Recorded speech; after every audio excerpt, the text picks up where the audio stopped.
Shalom and welcome to Practical Spirituality here at Esha Torah in the old city of Jerusalem, overlooking the Temple Mount. Today we're talking about God as a verb because, we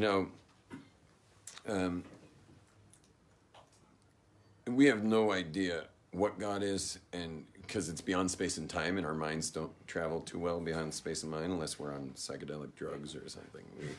We don't really get that much access to beyond space and time. So we don't know what God is, and certainly God doesn't have any names. There's no name for God. That's why one of the best words for God is the word God, because there's seats up here, seats there. The word God means absolutely nothing, and literally the word God means absolutely nothing. Because the only thing that is absolutely nothing is whatever precedes the world of something. And so God's name means absolutely nothing. I'm glad you thought that was profound. Everyone else in the room, besides my regular students, are like, what the hell is he talking about? So God's name means absolutely nothing. Literally absolutely nothing. Because the only time there was ever absolutely nothing was before there was something. And so therefore, that's what we use the word God to be a symbol of that which our mind could never think of, because your mind can't think of absolutely nothing. Nevertheless, there are lots of names of God in Hebrew, and all those names are verbs. They're just action words. Because the names of God are how God chose to create this world, and we know these names in order to know how to relate to God. And you have a name too. What's your name, nice lady? Bela. So we have a name to refer to you, and that's helpful. And so there's a reference to you. But like if we put you in an MRI, would there be on the screen the word Bela like a million times? Not even one time, because you're not Bela. It's a name used to refer to you, and that's helpful, but it doesn't tell us much about your essence. Hebrew names do actually tell of the essence. Our sages say that when you give a name to a child, it's one of the last three forms of prophecy. Not that the parents know what they're doing, they're just naming the child, but there's a certain prophetic nature to naming a child. Let me make a bracha. Baruch atah Adonai Eloheinu melech ha'olam shehakol niyeh b'dvaro. And so the other two forms of prophecy, besides naming a child, are insane people. They're tapped into that, which is kind of funny because if you think about it, we're all stuck inside an illusion. Prophets are cutting out of the illusion to get in touch with reality. So we call the insane people are the ones who are actually in touch with some reality, a little bit of the reality. We're in touch with none of it, so we're called sane. They're in touch with some of it, so they're called insane. Go figure that out. How did they wind up with the word insane? But it does underline the fact that those of us who want God to talk to us, there's always that person at the coattails saying, "Oh God, if you're there, please, just say something." They don't realize that that's not going to be good for you. You're going to be brushing your teeth on your forehead. After that, you're just not going to do so hot. We have places for people who God talks to. Okay. And so even though there's people like wishing God would speak to them, it's not a good idea. You got to be super, super careful with these kind of things. And anyway, God's essence has no name, but all the names are verbs. And we use these names a lot, so it's important we understand them. And that's what we're going to do today. So we're going to understand the names that we use. And maybe we'll dabble into some names we don't use so much. We'll see how that goes. Okay? Yes, sir. What was that third form of prophecy? The last one? Oh, sorry. Yeah. You can sit right there. That's a nice spot. So the forms of prophecy. Oh, the last form of prophecy is children before they're 3 but God doesn't let them speak much. So, and the younger they are, the more connected they are to the prophecy. There's still a seat right there for you. That's for you. Is that on a seat? Yeah, there's a seat right there. thought maybe I was hallucinating. He just doesn't look at it. Okay, so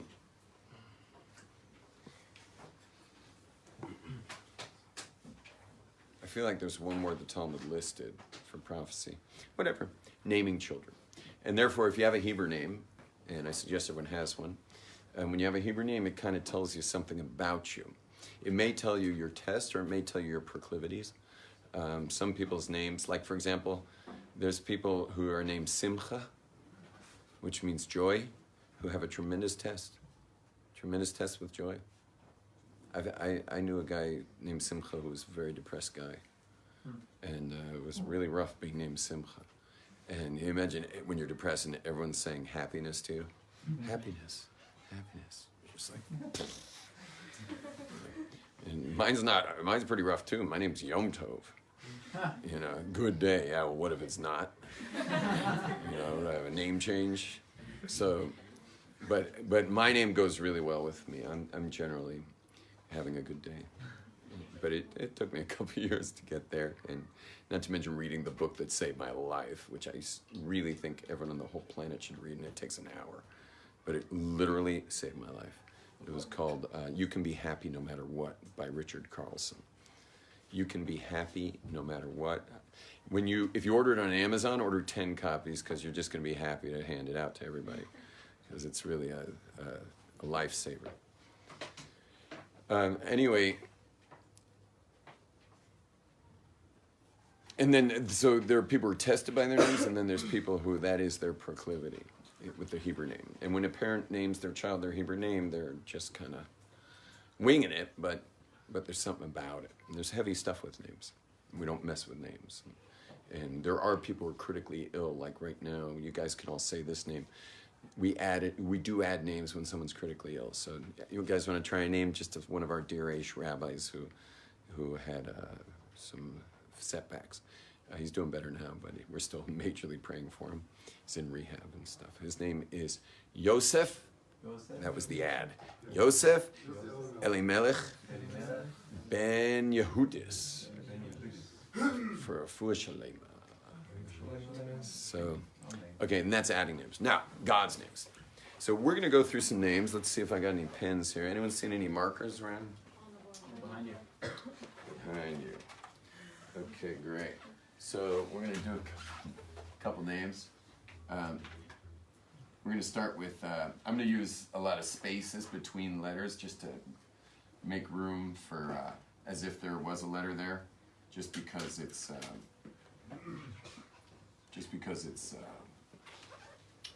you're not allowed to erase certain names, so we're putting a little space. So the upper line represents the spiritual, and the lower line represents the physical. Okay, and this is and we pronounce this name like this,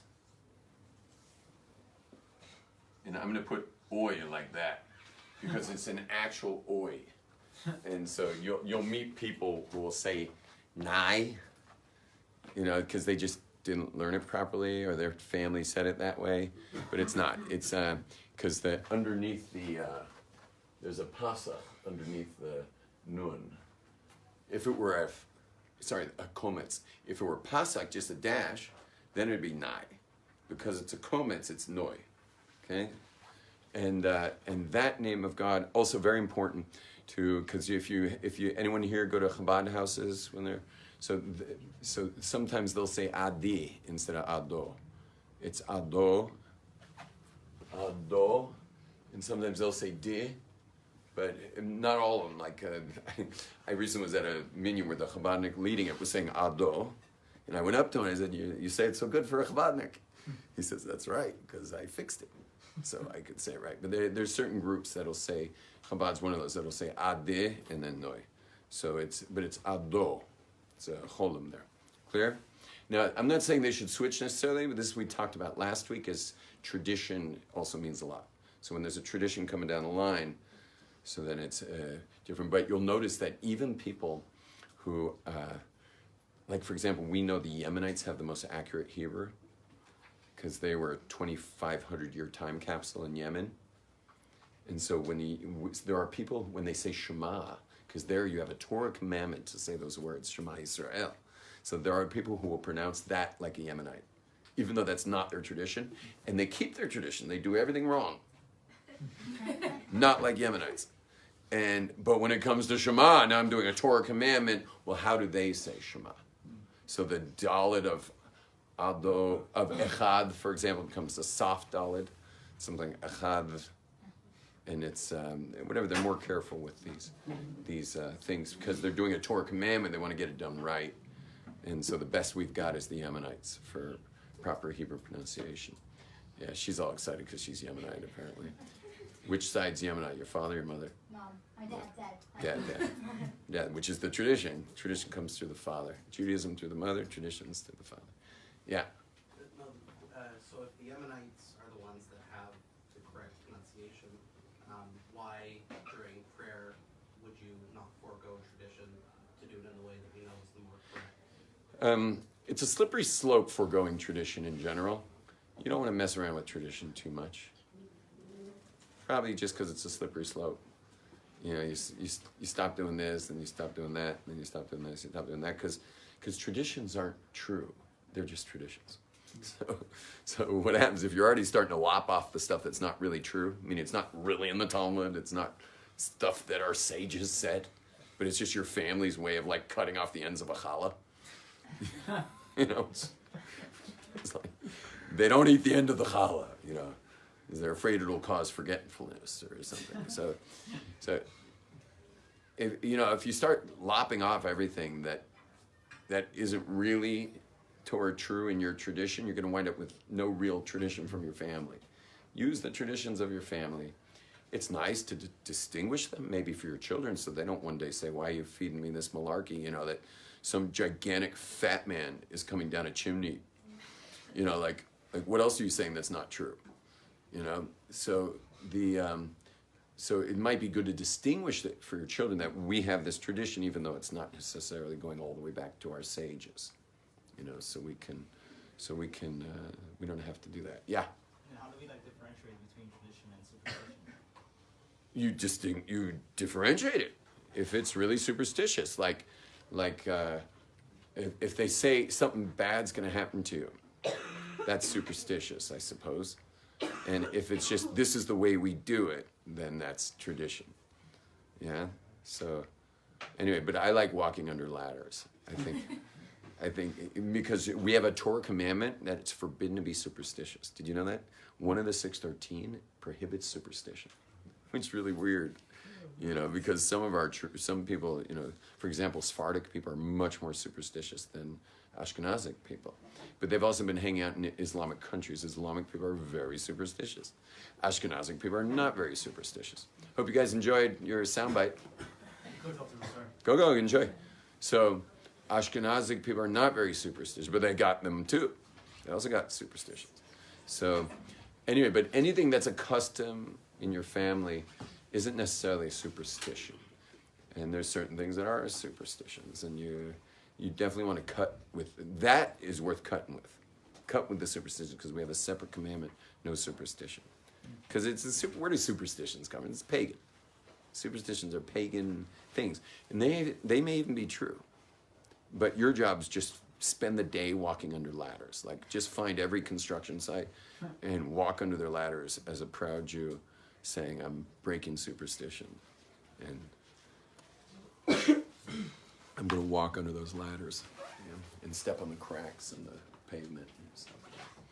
Okay. Anyway, that's God's name like that. And we'll get into it a little bit. In order to do several names, we're not going to get into it too much. But it starts with, obviously, another name of God, which is the Yud and the Hey. And the Yud and the Hey, like when you say, for example, to praise God is Hallelujah, and then the Yud and the Hey, Hallelujah, which is the name of God. So it's made already of a name, and it's got its full name. So it's a name, and then it's the full name, which is the Yud and the Hey and the Vav and the Hey. The Yud and the Hey represent the upper unity. of God, because God's totally one. But down here, he's like broken up into chairs and tables and jackets and sweaters and people and all this stuff, meaning God gets broken up into the physical world. And that's why we say, at the end of Aleinu L'Shabech, we say, Bayom Hahu, when Mashiach comes, not only will God be one above, but the whole thing will be one. Meaning even where the world breaks down his name into the world of multiplicity, will become one with God. So the whole name is God being totally one. This part, but that will only be at the end of days, in Mashiach times. And Adam and Eve lived that way. Before Adam and Eve ate from the fruit, they lived with God's name one, meaning their physical environment was translucent, like your fingernails are translucent. They saw through it. They saw you see the nails. You have nails, but you can also kind of see through the nails. So too, the physical world that Adam and Eve lived in was a world where Yud and He and Vav and He were one. Now they ate from the fruit. When they ate from the fruit, now suddenly they could distinguish things. Now, obviously, it's talking about it's talking there, the distinguishing between good and evil, because they ate from the tree of the distinction between good and evil.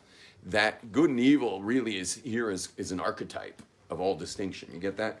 Like when you live where everything's of God, so there's no real distinctions. So the distinction between good and evil is really the archetype of distinction in general. And that's how you know anything, by the way. Because like when you were a little infant looking around the world like this after the birth, you didn't know nothing. Everything was one in a way for you. But what happened, eventually you realize there's a dad and there's a mom. Dad keeps throwing me up and down. Yeah, mom's got the goods. And you start to distinguish grass from pavement, because grass is not painful when you fall, pavement is. Start distinguishing gravity when you rolled off the couch.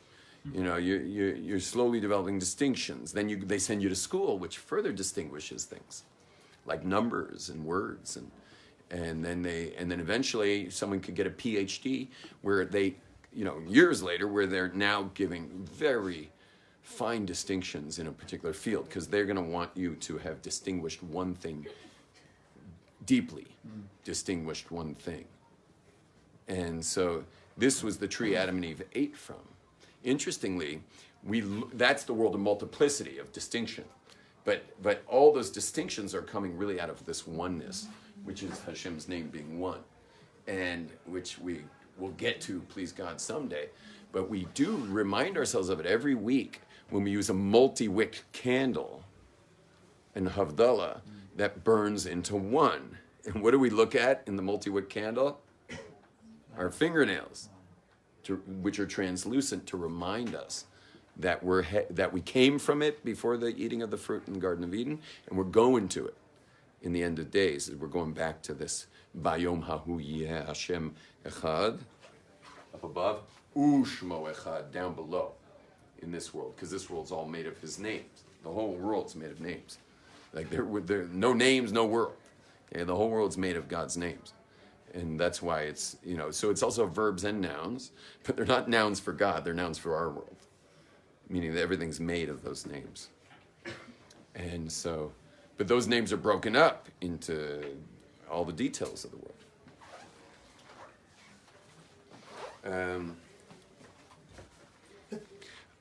If I can give you this as a background thing to think about during the class, that what we're doing right now is Jewish theology. This is not something that atheists mess with. Okay? They don't mess with this stuff. You understand? All the atheists, Sam Harris, or all the famous guys, or Dawkins, or what was that guy's name? The paraplegic physicist. Hawkins. They don't know the first thing about anything I'm saying right now. Nothing. Like zero. So you should just have in mind that whenever these highfalutin, or what I call them the high priests of secularism, atheists, are talking, the holes they poke in God are always Christian theology holes. You understand? So therefore, as a Jew, like a Jew never hangs his lifestyle on geniuses poking holes in theology that you hardly need to be a genius to poke a hole in. I mean, we don't need a genius to do that. So here we're talking about actual Jewish theology, which no one messes with here. You just have to know a lot to mess with this stuff. And so now I'm not saying they wouldn't try. Maybe they'd try, but it would take them years of study to get to the point where they can have a intellectual conversation in Jewish theology, because it really takes some time to get to that point. And if any one of them get to that point, maybe then we could have a discussion. There was something else I was going to say about it. Oh yes, just the science thing we were just talking about is just there's something that you probably don't realize, that in Gentile theology, throughout a Gentile history with God, when you don't know science, like if you don't understand your environment, so all those questions, there's a God, so we don't need an answer because the answer is God. If you don't understand gravity and you don't understand the star systems and you don't understand all these things, well, I don't understand all that stuff. So here we got 2 seats right here, ladies. So I don't understand any of this stuff. So God. And so what happens? Now, Jews, tell me, is the Jewish theology based on the fact that we don't understand anything? Is that why we have our theology? Because we don't understand anything? Not even at all, not even a little, nothing, zero. None of our theology has to do with us lacking understanding. Now, there's plenty of lack of understanding. Even to this day, there's tons of lack of understanding. That has nothing to do with why we have our theology. Our theology is part of a prophetic line, whatever happened at Sinai, all that stuff. Ever since then, we've had this theology. And there's nothing to do with answering questions with the word God for every question I have. That is not it. So what happened in the Western civilization when the scientific revolution hit?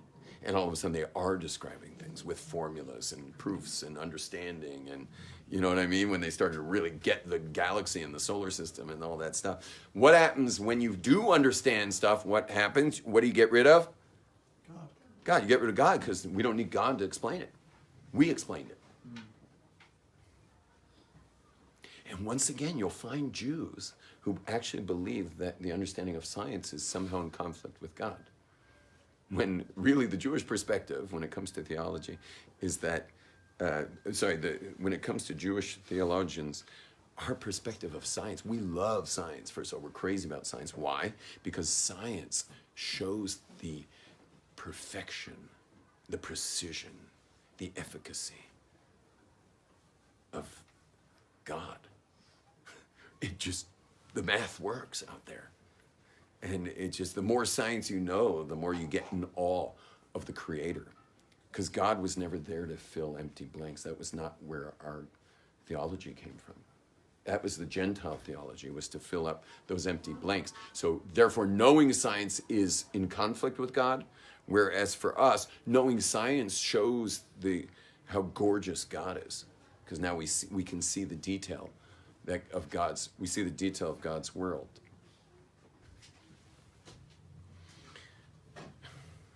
One last seat right there if you want it. Okay, now, everybody. One question. What's your name? Brad. Hi, Brad. I'm Yom Tov. Nice to meet you. Nice to meet you. Say, take care of it. Hit it, Brad. My question is, at what point do we start filling in the gaps of like, oh, that's what science says, well, Jews have been saying that all along, and we're just jumping to say, oh, well, that's what we've been saying the whole time. Where is it just like blowing smoke around? You know what I mean? That part I didn't get, blowing smoke around. When, what's that saying mean? I guess that I mean that we're or nothing. My question remains. Okay, fine. Blowing smoke. So, yeah. So we've been, even though we're amazing at science as Jews, we're also pretty lousy at it. Meaning, if you don't have a telescope, you're going to have very limited science going on with the cosmos. You understand? So, on the one hand, we have great stuff, like obviously, when you're looking in Talmud, anyone know when calculus was created? Anyone know the history of math? Calculus was discovered? 1670, 1660. Something like that, 1600, somewhere around then. So I could show you a page in Talmud that's only understandable with calculus. And we know the Talmud dates back already to the destruction of the first temple, which is second temple, which is 2,000 years ago. And you need calculus to understand that stuff. So on the one hand, we're amazing at it. We also, NASA spent however many millions of dollars in years to figure out the exact lunar cycle, which is super important to us. And today's the new moon, by the way, so happy month year, happy Chodesh Tov, but we really need that lunar cycle perfect. And even with NASA's number, after the millions they spent and the time they spent, they missed it by it was 0.0000 whatever numbers, a bunch of numbers. So they missed it by one of these fractional numbers, and actually recorrected when I guess some Jews told them that we think you're a little off, and they recalculated it and found out that we were right. How would we know that? And we've known this forever. We've known it a really long time. So on one hand, our science is good. On the other hand, our science is lousy because we haven't had any of the materials necessary to have great science. And the rabbis go with science, not with dogma. So that our tradition is if the science shifts, we suddenly get a new understanding, we go with that. In almost every circumstance. I'm sure there's anomalies where we don't go with it. But when science develops a greater understanding or something, that's what we go with. Because we're never claiming to be scientists. Never claiming that. Clear? But we do have traditions, and we have had geniuses who figured a lot of stuff out. So we're good and we're bad at science. Nice. Okay. Now, Yud represents. Oh, sorry. This name represents the 10 spheros. Now that's going to be really hard to explain to you guys on one foot, but it represents the 10 spheros. So the Yud is Chachma, the He is Bina, the Vav is Chesed Gevurah Tiferes Netzach Hod Yisod, and then the final He is Malchus. So those are the 10 spheros. Although if you really heard me say that, it really was 9, because I didn't do Das. I didn't discuss Das. But that's Chachma and Bina, and then Chesed Gevurah Tiferes Netzach Hod Yisod and Malchus. Those are the 10 spheres. So when you're saying the name of God, those who have studied how God, these 10 beams that God beams in creation. So if you understand those 10 beams and you start saying God's name slowly and carefully, you can actually run through the whole 10 spheres while you're doing it. We don't need to be worried so much about that right now. When we use this name of God, what we're mainly doing is we're having in mind that this is a God beyond space and time. That's one thing. Beyond space and time. It's also God as projector. J or G there? J, right? E or O? Oh. That's God as projector. And it's also God as causer. So this is a male. It's a male name. All mysticism has causer and receiver in every mystical tradition. The physical world also only has male and female. If you look around the room, that's all we offer is male and female. But it's literally all. That's all there is. Not only in the people in the room. That's all there is in the fabric in your clothing that's woven together, and the buttons on my sweater, and the what's screwed your tables together, and the hinges on the windows and the door, and there's nothing you're going to be looking at in your entire life that's not going to be either male or female. That's all you'll ever see is male and female. And so creation's getting mixed up when people are getting mixed up about male and female. That means our creation's getting mixed up, which happened at the time of the flood. It says that the whole creation was getting mixed up. It goes so far as to say that the 2x2s that went into Noah's Ark, the 2x2s, were only the species that didn't intermate. There were actually intermating species. Things got so confused that even species were interacting with each other, and they were not allowed on the boat. Yeah, there was a guard at the boat.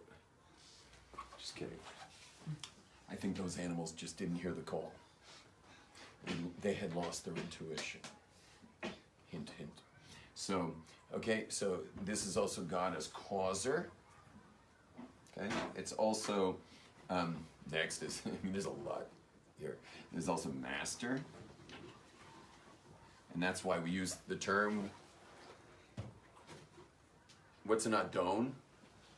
It's a master. and that's the term we actually use. We're not allowed to say this word.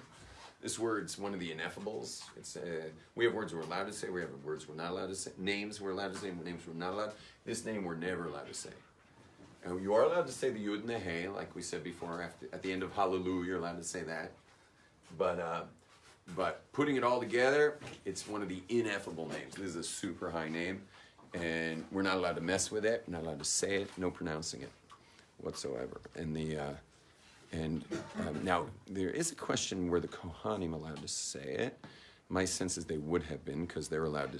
The high priest was allowed to say the 72-letter name. He's certainly allowed to say this one, I imagine. But I never studied it, so I don't want to say it with any authority of whether they were. But my sense is that they were allowed to say this name. Anyway, but it's also master, and then it also the beyond space and time is how it's made up, because it's made up of these letters, which are the makeup of the words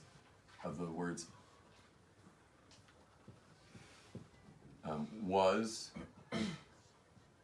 is, and will be.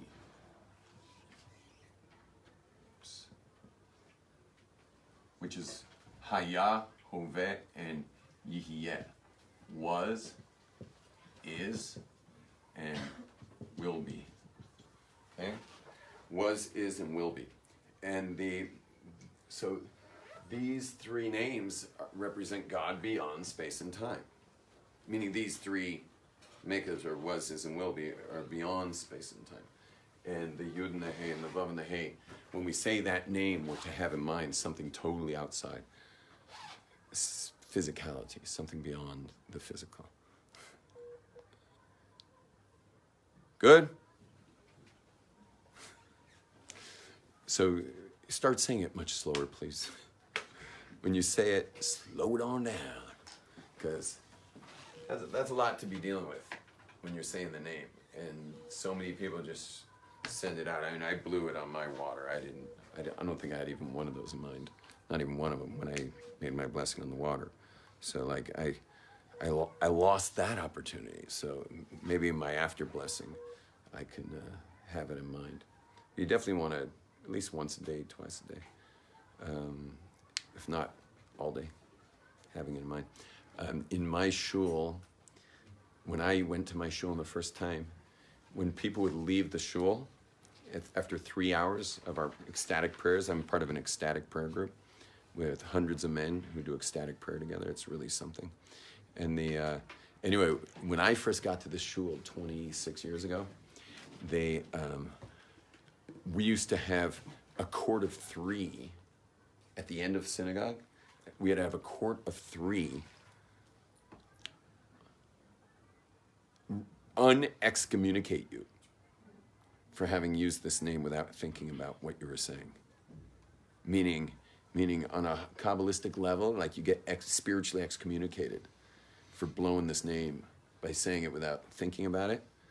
So we would actually have a court at the end of every minyan, and the court would say to you, "Mutter lach," 3 times to let you know that you're back in.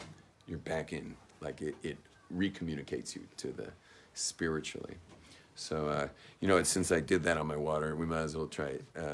Can I get 3 Shomer Shabbos men in the room? Can you raise your hand if you're Shomer Shabbos and male? Okay, these 3 look great. Okay, can you guys give me 3 Mutter lachs, please? Together, you're going to say Mutter lach, Mutter lach, Mutter lach. Mutter lach, Mutter lach, Mutter lach. Clean. Can you 3 say it for the room? Say it for everybody. Yeah. Together. No, you can just say it. 1, 2, 3. Mutter lach, Mutter lach, Mutter lach. Everyone take a breath.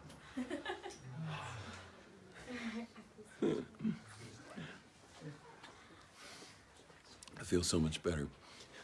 But these days, 26 years later, no one's doing that anymore. It's like, maybe the Rebbe will sometimes ask 3 people to do it. He's pulled me in to do it. Like, he's the Rebbe, so it's like, he's the last one who even thinks about such stuff.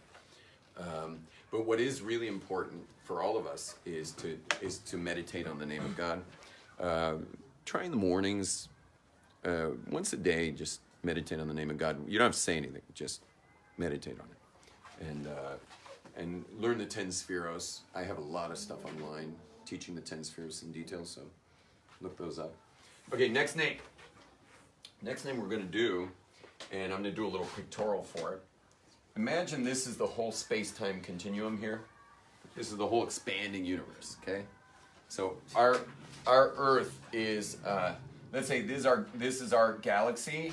Inside that dot is our solar system, and inside that dot's our Earth, and inside that dot's us in Jerusalem, okay? But that dot's just the galaxy, the whole Milky Way of our galaxy, okay? And it's the expanding universe.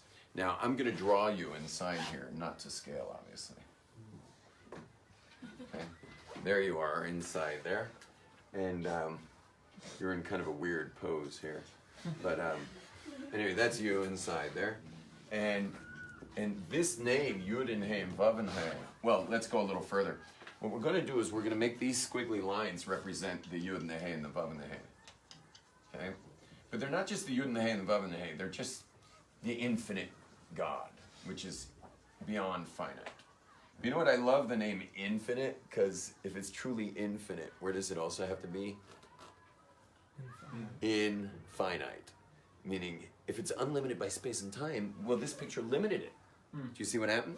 Like, this is one of the most amazing things, everyone. I don't know how much science people are here, but people don't ever sit and contemplate that once you start talking infinite, you're automatically saying that this world's an illusion. Because if there truly is an infinite, that means that this physical world would be a subset or a subordinate or a projection of that infinite. Because if the infinite, what's the definition of infinite? Well, there's a mathematical one. It's like if I count 1, 2, 3, 4, mathematically it'll go infinite till infinity. It'll just keep going. That's the mathematical infinite. But then there's the philosophical infinite, which is also in the dictionary, which means unlimited by space and time. So in talking about it, do we then limit the unlimited? Well, right now we've limited the unlimited. Yeah. In not just in talking about it, in the world we apprehend automatically limits it to outside our world, because I can't obviously apprehend the infinite, and so therefore I can't help but be a how do you say kofar in English? A heretic. Yeah. Heretic, someone who says there's no God. We're all heretics ultimately, because we can't help but put God outside reality. And this is why women, by the way, are less heretical than men are. Today they're just as heretical as men are, but not obviously women who are connected to tradition. They're still connected, but today, I'm sorry, men are always pretty heretical. We don't have a very strong gene for this kind of stuff, and this for recognizing God in the world, and that's why we have tefillin. We put a black box with God's name right over this hole where the baby's soft spot is, which is called the fontanelle, which I like. That's kind of English and Hebrew together, the fountain of God, fontanelle. So we put the black box over the fontanelle, the fountain of God, which, where's that sit? It sits on the neurons. The neurons are atheists, because your neurons automatically, you can't help it, you put God outside. You can't help but limit God to outside creation, which is not heretic, actually. You know what it is? It's religious, meaning religions out there, not all of them, but some religions are pagan, but there's religions that believe there's one God. You ever heard of that? Like Christians, they all believe there's one God. Yeah? So that's religion. Religion believes in one God. And that's not, Judaism does not believe in one God. Judaism believes that this infinite being is also where? Infinite, which is not that belief in one God. Because the belief in one God is you're here, it's out there. Whereas the true hardcore, meaning that's softcore monotheism, hardcore monotheism isn't the belief in one God. That there's one God just comes naturally. But rather Judaism is the belief that God is one. Now watch what happens here. Can you hit the light switch, please? Top button. Just touch it once. I just decided to play with the contrast. Because think about it, if we could get it pitch black in here, you'd be in the oneness. But I can't get it pitch black because we have windows here. Anyway, but this is, you can turn it back on. This is what's called, this is hardcore monotheism. And there's something amazing that only religions talk about the one God, you know, and they're obviously, you know, they're obviously pretty vicious about it because once you start making stuff up, now you got to defend it. You know how it is when you're saying something that's not quite true. You get more aggressive than the person you're arguing with. They generally, if you know you're talking about something true, you stay chill. When you're already defending something that's not really a real position, but it's a made-up position, so out come machetes and, you know, and witch trials and you name it. You know, they're going to start enforcing things on us. Whereas in Judaism is what's called hardcore monotheism. It's not the belief that there's one God, it's the belief that God is one. Indivisible oneness, undifferentiated oneness, absolute oneness. And that requires absolutely zero enforcement. Why? Because, well, think about it. If it's before space and time, that means it's not made of nothing. And well, how aggressive do you got to get defending nothing? Aggression would never come into the picture. Like, you're just never, ever, ever pushing your religion on anyone if you're not into religion, because we're not into religion. We're not pushing dogma. We're not pushing man-made ideas and trying to get everyone to cower underneath our power. But rather, we're talking about a being that's not made of anything. So it certainly doesn't require you to get too excited about it when someone denies its existence. And it's like the Truman Show, you know. You guys all think you're indoors right now? And out these windows is outdoors? Not exactly. Okay? This is indoors, that's indoors. You've never been outdoors because you've always been somehow inside. You're inside it. You've never been outside it. Which is super cool too, because now you don't have to be so fearful. I mean, I know your parents probably overprotected you and you're probably afraid of just literally everything. You know, I lucked out that I had zero protection growing up. And thank God, like the nearest pedophile lived probably like 10 zip codes away from our super rich community. So I was protected by the Creator in an area where there just was no crime or weirdos. But but it really allowed me so much in my life, and therefore be really careful not to be too careful with your children. Okay, protect them from weirdos, but otherwise let them get bumps and bruises, and let them get scraped up a bit, and learn the contours of reality, so that they have some courage later when they have to make a living, or they have to have a child, or it's time to get married. Like, they should be courageous people. The only way to create courageous children is to let the world push back on them a bit. And the only way to have the world push back is you gotta push. So if you push a bit, it'll push back. And you start to get to know where you live. And you now you have real courage, as opposed to just being full of anxiety all the time. So be careful not to helicopter parent your children. Don't be a hovercraft. But super vigilant from weirdos, because it seems, I don't know what it is, it seems like there's more weirdos than when I grew up. You know, weirdos seem to be a dime a dozen these days. But then again, it could be maybe the observant community has more weirdos, because there's, you can generally find a correlation between, there's generally a correlation between extreme positions and weird stuff going on. Like, when people start getting extreme positions, that's generally where you find the weird stuff happening. And so it could be that we have a larger share of weirdos hanging around the observant community. And it also doesn't help that, meaning it's good that that people have to be sexually chaste till marriage in Judaism. That's a very, very good thing, but it doesn't mean it doesn't have its fallout of having strange expression. It might have some strange expression in the way it might get expressed in our generation.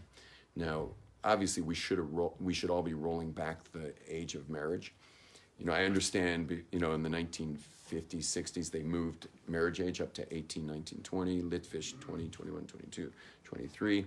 I know they moved it up, but they should definitely be reeling it back down in this generation, because there's anyone staying single that late is going to get themselves in some trouble.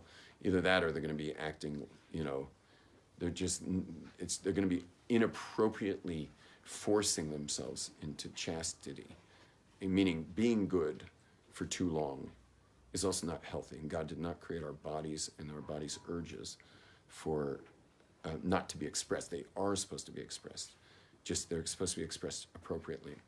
And since we're living in this, for sure in my lifetime, the most extremely sexual time ever, but since we're living in an extremely sexual time, so then we have to be much more cognizant of what Torah tradition for thousands of years had to be the age of marriage, which was young, not older. And so we should really be reeling it on back to younger ages, so that people can be normal, because that's not the place where people should be acting out, because things go sideways quickly when people are acting out sexually. Things don't go well there at all.